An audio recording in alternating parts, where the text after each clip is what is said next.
Hi everyone, today we are going to talk about prepositions. ஒரு இன்ட்ரெஸ்டிங்கான topic and நிறைய வீடியோஸில் நீங்கள் பார்த்துருப்பீங்க. ஏன் ரிப்பீட்டடாக நம்ம எடுக்கிறோம் அப்படிங்கிறதுக்கு ரீசனும் நான் வந்துட்டு உங்களுக்கு இப்போவே சொல்லிடுறேன்.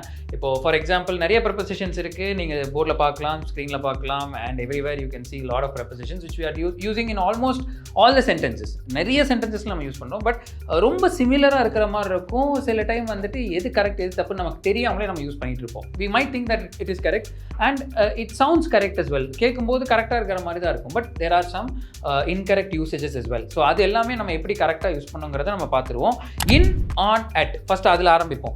இன், ஆன், அட் வந்துட்டு எங்கே யூஸ் பண்ணணும், எப்படி யூஸ் பண்ணணுங்கிறது வந்துட்டு டீட்டெயிலாக இந்த வீடியோவில் நான் சொல்லுவேன். அதில் எப்படி யூஸ் பண்ணக்கூடாது அப்படிங்கிறதும் நான் உங்களுக்கு இன்ஃபார்ம் பண்ணிடுறேன். ஓகேங்களா? So that itself will give you a clarity on this and we'll jump into the video. So first preposition வந்து நம்ம பார்க்க போகிறது வந்துட்டு இன் அப்படிங்கிற preposition. இன்னுங்கிற preposition வந்துட்டு எப்போ நம்ம அதிகமாக யூஸ் பண்ணோம்னு பார்த்தீங்கன்னா unspecific time during a day, a month or a season or a year. என்னன்னு பார்த்தீங்கன்னா ஒரு குறிப்பிட்ட நாள் நடக்கிற சம்பவத்தை பற்றியோ இல்லை ஒரு மந்த் இல்லை ஒரு பர்டிகுலர் சீசன் இல்லை ஒரு வருஷத்தில் நடக்கிற ஒரு ஈவெண்ட்டை பற்றியோ இல்லை ஒரு விஷயத்தை பற்றியோ நீங்கள் சொல்லும்போது இன்னுங்கிற ப்ரொபொசிஷன் நம்ம யூஸ் பண்ணுவோம்.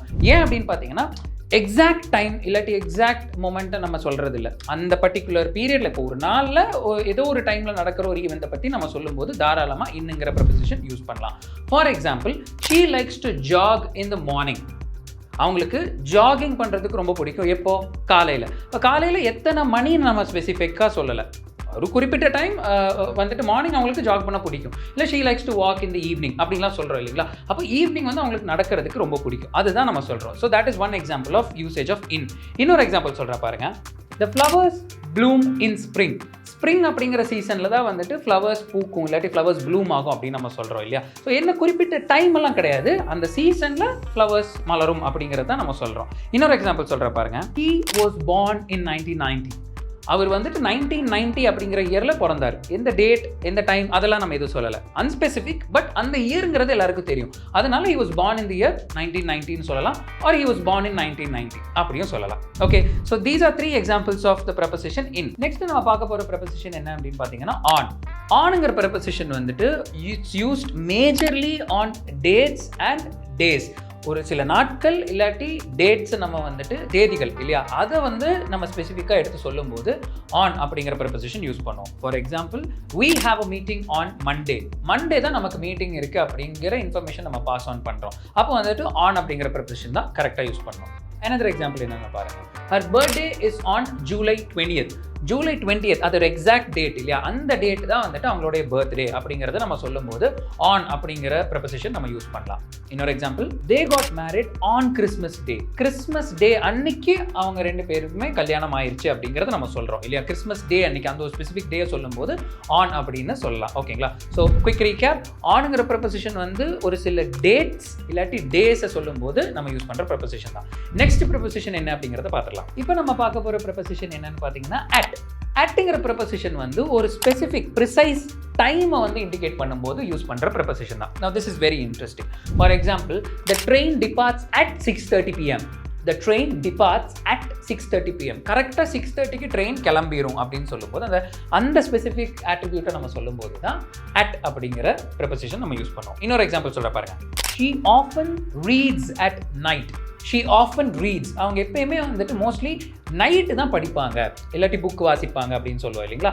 So she often reads at night. Night அப்படிங்கிற டைமை நம்ம வந்து ஸ்பெசிஃபிக்காக சொல்கிறோம், ப்ரிசைஸாக சொல்கிறோம்.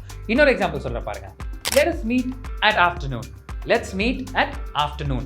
மத்தியானம் நம்ம மீட் பண்ணலாம். மத்தியானம் அது ஈவினிங்கும் கிடையாது மார்னிங்கும் கிடையாது, மத்தியானத்தை நம்ம வந்து ப்ரிசைஸாக சொல்கிறோம். ஸோ ஆப்வியஸ்லி அந்த டைமுக்கு நீங்கள் வந்துடணும்.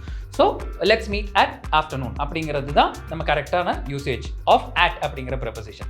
So this is how you have to use your prepositions. அடுத்தது என்னங்கிறத பார்த்துடலாம். இது வரைக்கும் நம்ம பார்த்த ப்ரெபொசிஷன்ஸ் எல்லாமே பேசிக்கான ப்ரெபொசிஷன். இப்போ நம்ம பார்க்க போகிறது வந்து அட்வான்ஸான ப்ரெபொசிஷன். அதில் குறிப்பிட்டது வந்துட்டு time proposition. So advance time ப்ரெபொசிஷன்ஸ் என்னெல்லாம் அப்படிங்கிறத நம்ம பார்த்துடலாம். ஃபர்ஸ்ட் ஒன் பார்த்தீங்கன்னா த்ரூ. த்ரூ அப்படிங்கிற ப்ரெபோசிஷன் எப்போ நம்ம யூஸ் பண்ணுவோம்னு பார்த்தீங்கன்னா ஒரு குறிப்பிட்ட காலகட்டம், அதாவது பிகினிங்லேருந்து எண்டு வரைக்கும் ஒரு ஆக்ட் போயிட்டு இருக்கு. இப்போ அந்த ஆக்ட் நம்ம டிஸ்கிரைப் பண்ணும்போது யூஸ் பண்ணுற ப்ரெபோசிஷன் தான் through. For example, she studied through the night, அதாவது நைட்டு பூரா உட்காந்து படித்தாங்க, இல்லை நைட் பூரா உட்காந்து ஒர்க் பண்ணி அசைன்மெண்ட்டை முடிச்சாங்க. அந்த மாதிரி சொல்லும்போது தான் அந்த நைட்டு பூரா அப்படின்னு நம்ம தமிழ்ல இருந்து சொல்கிறோம் இல்லையா, அதுதான் வந்துட்டு ஸ்டடி த்ரூ த நைட் அப்படின்னு சொல்லுவோம் நம்ம. ஓகேங்களா? ஸோ நெக்ஸ்ட் ப்ரெபோசிஷன் என்னங்கிறத பார்த்துடலாம். இப்போ நம்ம பார்க்க போகிற ப்ரெபோசிஷன் வந்து த்ரூ அவுட். ரொம்ப சிமிலராக இருக்குது இல்லைங்களா? Through out. நான் டிஃப்ரென்ஸ் சொல்கிறேன் கேளுங்க. த்ரூ அவுட் அப்படிங்கிற ப்ரெபோசிஷன் நம்ம எப்போ யூஸ் பண்ணுவோம்னா, அகெயின் ஒரு ஆக்ட் வந்து ஒரு குறிப்பிட்ட டியூரேஷன் பூரா நடந்திருக்கு இல்லையா, அதில் ஒரு ஸ்பெசிஃபிக்கான விஷயத்தை எம்பசைஸ் பண்ணுறது. ஃபார் எக்ஸாம்பிள், இப்போ லாஸ்ட் எக்ஸாம்பிளில் நம்ம என்ன பார்த்தோம்? She studied through the night அப்படின்னு சொல்லுவோம். She studied heart throughout the night அப்படின்னா கஷ்டப்பட்டு படித்தாங்க, இல்லை ரொம்ப பயங்கரமாக உட்காந்து ஹார்ட் ஒர்க் பண்ணி படித்தாங்கன்னு சொல்லும்போது நம்ம யூஸ் பண்ணுவோம். இன்னொரு எக்ஸாம்பிள் சொல்கிறேன் பாருங்கள். He worked hard throughout the week to get the project completed. அதாவது ப்ராஜெக்ட் கம்ப்ளீட் பண்ணுறதுக்கு ஒரு வாரம் பூரா உட்காந்து கஷ்டப்பட்டு ஒர்க் பண்ணாங்க அப்படின்னு சொல்லும்போது தான் நம்ம வந்து த்ரூ அவுட் அப்படிங்கிற ப்ரெபோசிஷன் யூஸ் பண்ணுவோம். ஸோ ரொம்ப சிமிலர் தான், பட் ஆனால் டிஃப்ரென்ஸ் இருக்குது என்னங்கிறது இப்போ நான் உங்களுக்கு கிளியர் பண்ணிட்டேன். நெக்ஸ்ட் ப்ரெபோசிஷன் என்னங்கிறத பார்த்துக்கலாம். Next preposition is called as during. During அப்படிங்கிற ப்ரெபோசிஷன் எப்போ நம்ம யூஸ் பண்ணுவோம்னா, ஒரு பர்டிகுலர் பீரியடில் நடக்கிற ஒரு ஆக்டை பற்றி சொல்லும்போது நம்ம டியூரிங் அப்படிங்கிற ப்ரெபோசிஷன் யூஸ் பண்ணுவோம். For example, she slept during the meeting. மீட்டிங்க்கு நடுவில் அவங்க தூங்குனாங்கன்னு சொல்லும்போது she slept during the meeting. அந்த பீரியடில் வந்துட்டு அவங்க தூங்கிட்டு இருந்தாங்கிற விஷயத்தை நம்ம சொல்லும்போது தான் டியூரிங் அப்படிங்கிற ப்ரெபோசிஷன் நம்ம யூஸ் பண்ணுவோம். நெக்ஸ்ட் ப்ரெபோசிஷன் என்ன அப்படின்னு பார்த்தீங்கன்னா அரவுண்ட். அரவுண்டுங்கிற ப்ரெபோசிஷன் எப்போ யூஸ் பண்ணோம்னா, அப்ராக்சிமேட்டான ஒரு டைம், அக்யூரேட்டான டைம் இல்லை, அப்ராக்சிமேட்டாக ஒரு டைம் நம்ம வச்சுட்டு சொல்லுவோம் இல்லைங்களா, அப்போ யூஸ் பண்ணுறது தான் around. For example, let's catch up around 5 PM. கேட்சப்னா வேறு எதுவும் இல்லை, மீட் அப்படிங்கிறதா. Let's catch up around 5 PM. That's how you use around. Next நம்ம பார்க்க போகிற preposition is out of. Out of அப்படிங்கிற ப்ரெபோசிஷன் எப்போ நம்ம யூஸ் பண்ணுவோம்னா, ஒரு குறிப்பிட்ட காலகட்டத்தை தாண்டி போயிருச்சு அப்படிங்கிற விஷயத்தை நம்ம சொல்லும்போது தான் அவுட் ஆஃப் அப்படிங்கிற ப்ரெபோசிஷன் நம்ம யூஸ் பண்ணுவோம். For example, the project is out of schedule. Schedule தாண்டி முடிஞ்சிருச்சு, இல்லை ஸ்கெட்யூல் தாண்டிருச்சு, இட்ஸ் அவுட் ஆஃப் ஸ்கெட்யூல் அப்படின்னு சொல்லும்போது தான் நம்ம அவுட் ஆஃப்ங்கிற ப்ரெபோசிஷன் யூஸ் பண்ணுவோம். நெக்ஸ்ட் நம்ம பார்க்க போகிற preposition is ahead of.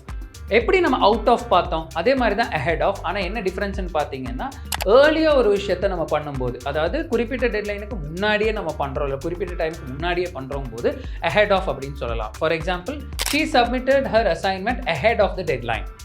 That's the example. That's how you use ahead of. அடுத்த ப்ரெபோசிஷன் என்னங்கிறத பார்க்கலாம். இப்போ நம்ம பார்க்க போகிற ப்ரெபோசிஷன் இஸ் வித்தின். வித்தின் அப்படிங்கிற ப்ரெபோசிஷன் எப்போ யூஸ் பண்ணுவோம்னா, நம்ம தமிழில் சொல்லுவோம் இல்லையா, இதுக்குள்ளார முடிக்கணும், இந்த குறிப்பிட்ட டைம்குள்ளார முடிக்கணும் அப்படின்னு சொல்லுவோம் இல்லைங்களா, அப்போ நம்ம யூஸ் பண்ணுற எக்ஸாக்ட் ப்ரெபோசிஷன் தான் within. For example, complete the report within 2 hours அப்படின்னு நம்ம சொல்லும்போது தாராளமாக உங்களுக்கு மீனிங் புரிஞ்சிருக்கும்னு நினைக்கிறேன். என்னன்னு பார்த்தீங்கன்னா, 2 hours முடிச்சிடணும் அப்படின்னு சொல்கிறது தான் அதோட meaning. So that's how you use within. Let's check out the next one. This preposition is called as between.